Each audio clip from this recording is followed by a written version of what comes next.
Well, you mentioned it just now. You love freak show fights. Hey, we love freak show fights as well. You say there's a special place in your heart. I feel like our whole heart is made of freak show fights. What do you think about this? The big one now, Brock Lesnar versus Daniel Cormier, which you broke on Twitter that apparently might be happening in November, Madison Square Garden. A lot of people liking it, a lot of people outraged at the fact that Brock Lesnar coming off this USADA, controversy only a couple of years ago, all has seemingly been swept under the rug. Do you think it's a freak show fight? And I guess what was your reaction to, it being somewhat official last night? Yeah, I mean, I don't know that I would call it a freak show fight, and I'd expected. Yeah, I mean, the way that things played out last night, I'd expected it. I kind of heard about it from DC originally. That was the plan. That Lesnar was going to be coming in, and as long as he won, he would challenge him. So he knew that Lesnar was going to go in the cage. He was going to be in the venue because post fight he was like, I was so surprised to see him in the venue, and it was like, come on, DC, no, you weren't. Yeah, dude, that's the thing. That's the thing. People, I know he's got a role to play, and he knows how to play it. But that thing was, perfectly scripted, right? He grabs the mic from Joe Rogan's hand, which Joe never lets go of Mike. So grabs a mic from his hand, and then cuts this promo that he's already got. He's already thought about the promo that, stuff didn't come off the top of his head. Yeah. All that stuff was laid out. So the thing is DC and Brock Lesnar are friends. They talk regularly. I guarantee you they both knew what they were both going to do last night. And do you think he knew about the push when Lesnar came in and pushed him? Yeah, for sure. Did you see the smile on his face?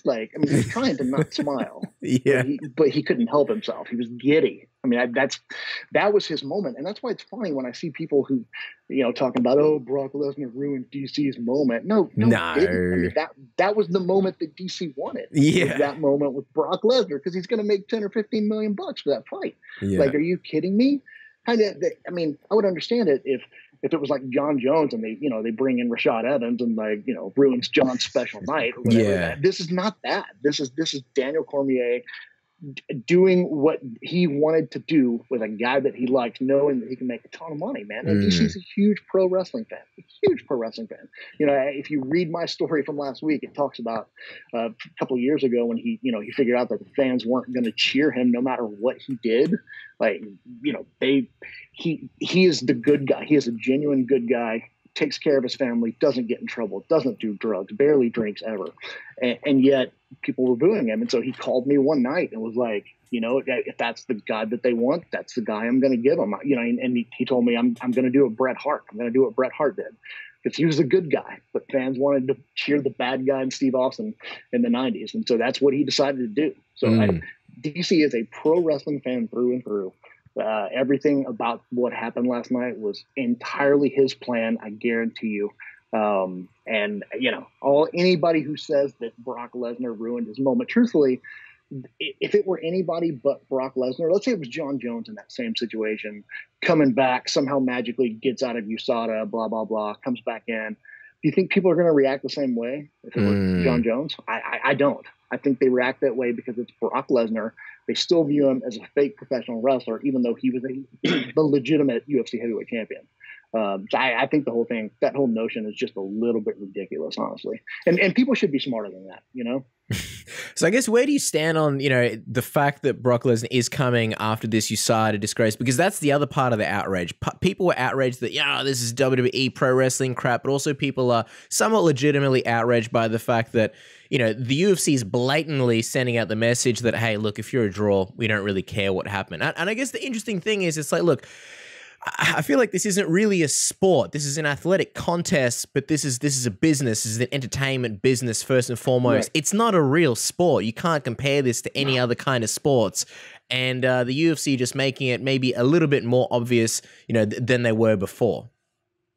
Well, look, I've been saying that for 15 years. This is not a real sport. It is sports entertainment. The only difference between what happens in the UFC and MMA, most MMA promotions, but especially Bellator and especially the UFC, the only difference between what happens there and what happens in Vince McMahon's wrestling ring is the fact that one is real and one is scripted. Everything else, the bottom line, is to put on the biggest fights possible and make the most money. It's not to give whoever deserves the title shot. And none of that crap has ever mattered. And I don't know why people are still surprised after all these years. This has nothing to do with WME or Endeavor coming in and buying the company, putting on money fights. They were doing this before that. Man, they've been doing it for years and years. They've been putting on the biggest fight possible when they have that moment, because that's the point. It's prize fighting to make money. And as far as people being upset about Brock skirting USADA, like I said, man, if it was John Jones in that situation, exact same situation, he fails a test, gets out early, comes back in, people wouldn't be reacting the same way that they are to Brock Lesnar. They react the way they are to Brock Lesnar because they consider Brock a fake pro wrestler. End of story. Let's talk about Brock's situation and all this. I'm wondering, Jeremy, looking at this fight, it looks like DC is going to beat Brock Lesnar. But for a long time myself, and a lot of people have been saying the DC Brock Lesnar fight is an interesting fight because you have two really competitive wrestlers. Obviously, DC might be a little bit better, but it's going to be a lot of fun watching these guys take it. It's more fun than seeing DC, for example, seeing Stipe fight Brock Lesnar. I think there's more of a fun aspect to this one. But if, let's say, Brock Lesnar walks in and does beat Daniel Cormier, because who knows what's going to happen in this crazy world and this crazy sport. Do you think he sticks around and keeps fighting as the champion, or is this a one and done situation in your opinion? No, I think if he wins, which he's not going to, by the way, but let's say but you never know. You never know what's going to happen. That's what you kind of know. I thought Mark Hunt was going to destroy Brock Lesnar. Yeah, what's Brock going to do to DC? Is he going to take him down? That's his only chance. Yeah. And he's not DC might slip over on the stage before the fight happens. There might be a speaker in the middle of the cage. He might break his ankle in the middle of the fight or something. Yeah, of course, that can happen. But barring something weird, guys, he's not beating Daniel Cormier. But let's say he did. Something just freakish happens, and he does. Yeah, I think he does stick around and get a couple. I think he sticks around honestly and sees what happens with John Jones. Because if he wants to fight John Jones, that's for sure. And so I think he would probably stick around and see if Jones is going to be able to come back from suspension. I think that would be his first preference, to fight him. And then if that didn't work out, I think you would probably see him fight somebody like Stipe. I think you're probably going to get 2 or 3 fights out of Brock Lesnar this time around. So regardless if he wins or loses, even if he loses DC, which let's be honest, he will still probably opt for the John Jones fight, right? Yeah, I think so. I think if there's any opportunity, even if he loses to DC, which he will, I think that he will opt to fight John Jones if possible. So how likely is it that this does happen in November? Because that's what you tweeted out in Madison Square Garden. That is currently the plans, correct? Well, okay, so I had multiple sources confirming that, and the thing is I've been told that Brock Lesnar has actually been in the USADA testing pool for a while, and they've just opted to keep his status private. Was he fighter X? Because that's what people were sort of suspecting. I don't know if he was fighter X or not. So what USADA has told me is that they leave it up to the athlete to reveal publicly if their status is active or retired. Mm-hmm. And so he might be active and they haven't revealed it publicly. But I was told that he had been in the pool for at least 3 weeks and possibly a lot longer. Now he would have had to have been in the pool in May. I think it's early May probably, in order to get, to be able to fight November 3rd. But that is if the UFC and USADA doesn't grant some kind of special exemption, which, clearly, they've done that in the past. They can make exceptions. And people who say, "Oh, he's got to serve a 6-month suspension. He can't do that." If he didn't, Dana said he didn't go in the pool, which that was the funniest one because, when Dana said he wasn't in the pool yet, that he's going in the pool. Well, to me, that means he's already in the pool. He's been in the pool for a while, And so people who say, "Oh, well, he's got to serve a full 6-month suspension, so he can't," it can't happen until next year. Bullshit. It can happen. If the UFC wants it to happen November 3rd, they'll figure something out. They always have. They always will. And I was told that was the plan. That is the plan for, Madison Square Garden. And actually, even after last night, I talked to a couple sources this morning who said the same thing. It's still the plan. So I guess we'll see. Guess we'll find out. And also because DC kind of let it slip a little bit. Sorry to cut in there, Dennis. I know at the post-fight presser, DC was like, "Yeah, I might fight in November, and then I might fight afterwards." So it seemed like DC was kind of a bit, he kind of let it slip a little bit as well. and then he kind of backtracked and said, "Well, I'm gonna fight at light heavyweight first because Brock has to." Yeah, but which mean, made no sense. Right, DC's a promoter through and through. He's not gonna ruin. He's not gonna overtly ruin the UFC's moment of announcing, Lesnar versus Cormier at Madison Square Garden. Mm-hmm. He'll play along. He'll be a company man.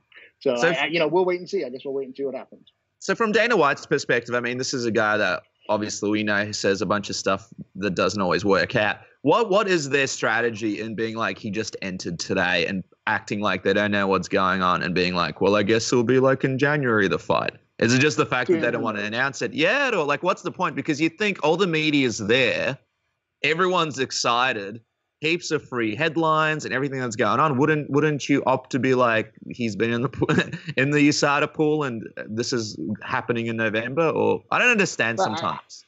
Yeah, I mean, well, so I think that the way that they're thinking on this is like, that is a fight they would rather announce, not haphazardly, in like a scrum post-fight interview.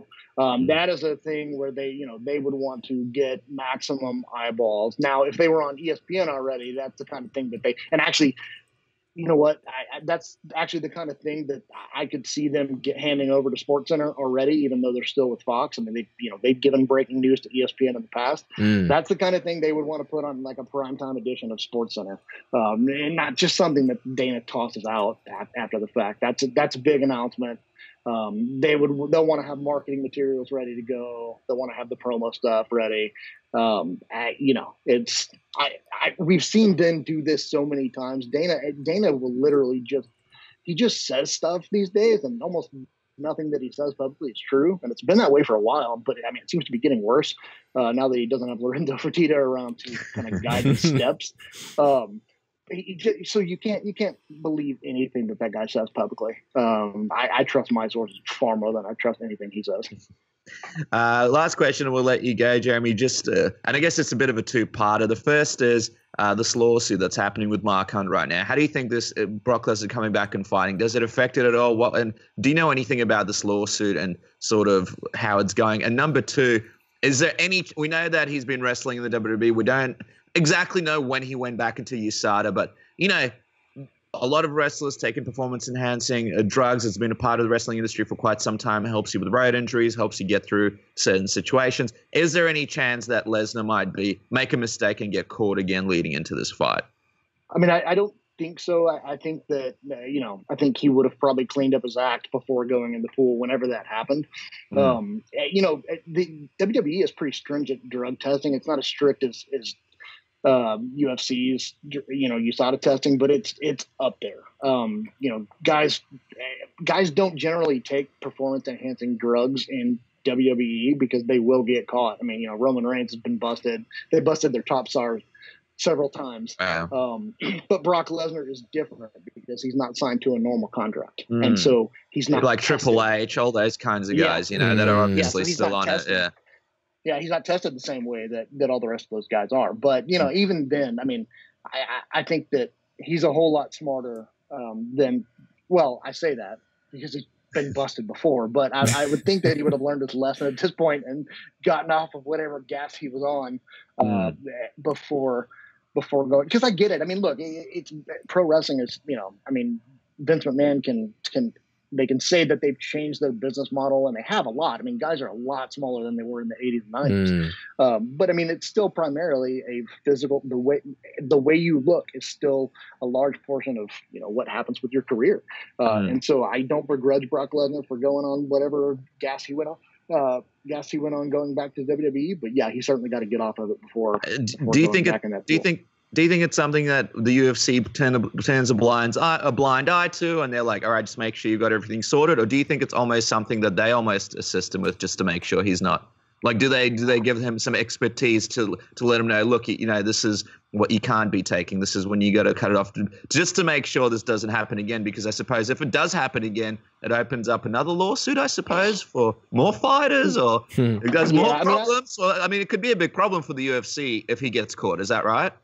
Well, I don't think so. I mean, I think that Mark Hunt's a special kind of dude. He's not a normal he's not a normal guy who's going to toe the company line. Yeah, the fact that he sued the company. DC won't be suing the company. Yeah. No, nobody else is going to be suing the UFC. They're going to do whatever. I mean, Leslie Smith filed a lawsuit, but she was gone. Nobody else sues the UFC while they're under contract to them. It'd be career suicide. I mean, even though Mark Hunt these guys have still been around, despite being involved in the lawsuit. As far as how that lawsuit is going, man, like you guys would have a better idea than I have. Honestly, I've kind of forgotten about it. I don't spend my days anymore kind of crawling around and talking to people trying to get news. I just don't have time for it anymore. And thankfully, because that, those years, the 5 or so years where I was focused on breaking news probably added, took 20 years off my life. So I really, you're very really good don't at know it how though. it's going. Well, yeah, but it was fun too. I'm not gonna lie, it was fun. But yeah, those days are behind me now. So I don't really know how it's going, but I mean, I don't see how Lesnar coming back, as long as he passes his test, would in any way help Mark Hunt's lawsuit. I just don't. And I found it But interesting. then I'm not a lawyer. So. Yeah. I found it interesting how Daniel at the post-fight presser was saying, like, he's going to be on USADA and he's going to be on other tests as well. We're going to test him in other ways. And then when he was asked, what do you mean, in what ways? He's like, well, you put me on the spot. I don't really know. And he's like, DC, you know that. He was just making that up. He's working. He's working. I thought he was going to say, like, in the octagon, like, performance-wise or something like that. Like, we'll see what he's made of that. Let the man, dude, just let the man work. Let the man work his angle. That's what he's trying to do. I don't want to break kayfabe for DC. Do you anticipate he'll give you a call throughout this angle to get some more advice from you? I mean, he was doing the Bret Hart. He gave you a call about that. Do you anticipate speaking to him? And what would your advice be to Daniel Cormier right now to make? I mean, I don't really know what my advice would be, and honestly, I would keep that between me and him at this point. Sure. But yeah, I mean, I do expect that I'll talk to him, and in fact, I talked to him earlier today a little bit. So I do expect I'll talk to him about how this thing is going. So it's going to be fun to watch it play out. Did he ask you your rating on what happened in the ring, and did you give him your sort of feedback on it? Because I thought it was great. Me and Casper thought it was great. Like, we thought it. Yeah, I mean, I thought it was perfect, and I thought it was perfect, and I told him so. I thought it was fantastic. Like it was, MMA was fun again for a brief moment. Yes, after this constant slog of endless fight cards where you don't know any of the dudes and they last for 13 hours. It was good to have something that kind of made you go, yes, that was awesome. Like, I want to see that again. That was cool.